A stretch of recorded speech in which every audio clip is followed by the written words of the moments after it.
Could your compassion be killing your influence? You get into a situation with another stakeholder, you want to be compassionate, you want to exhibit compassion, but in your mind, you just don't feel it. And what's happening is, on the one hand, you're saying this should happen, I should feel compassionate. On the other hand, what's happening is, but I don't feel it. And there's tug of war being set up in your mind. And that tug of war is keeping you from being in the moment, being fully present to the opportunities of influencing the other person. And so the opportunity is lost. And what I'm here to tell you is that you don't need to be compassionate to influence the other person. You don't need to be evil either, but you don't need to be compassionate. What you need to be is you need to demonstrate empathy. Now, what is the distinction? How am I say that these two things are different? So let's just say, what is the goal of empathy? Goal of empathy in this case is you are getting the other person to say, that's right. Not a yes. A yes could be a fake agreement. You need to get the other person to say, yes, that is right. That's the goal. How do you do it? Step one,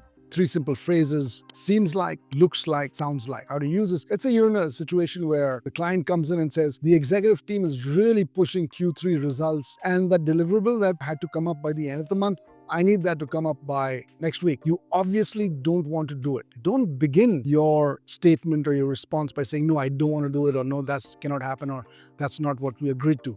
Empathize. You don't even need to be compassionate. Empathize. You could empathize by saying something like, it seems like you're under tremendous pressure and are uncertain about the outcome of this. Now, what happens when you do that? You are labeling the emotion the other person is feeling. And when you label the emotion the other person feels, you diffuse the negative energies present in the conversation to an extent. Okay, so that's step one. Step two. So the obvious response is going to be, the client's going to say something like, yeah, we have a CEO, and the CEO's driving for the 1 billion mark. We're currently at 800 million. This is actually a true story. And we need to do this by the end of next year. So it's just going crazy. Now, take what the client said, the last 3 words or last few words, and repeat that back to the client. You could say something like, our CEO's trying to push for the 1 billion mark by the end of the year. As simply put as that. What this is going to do is the client's going to feel hurt. And the client's going to say, yeah, and then give you a slightly longer explanation. Wait for this.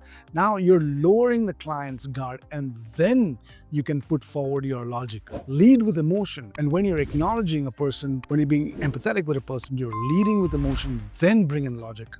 Go try this out.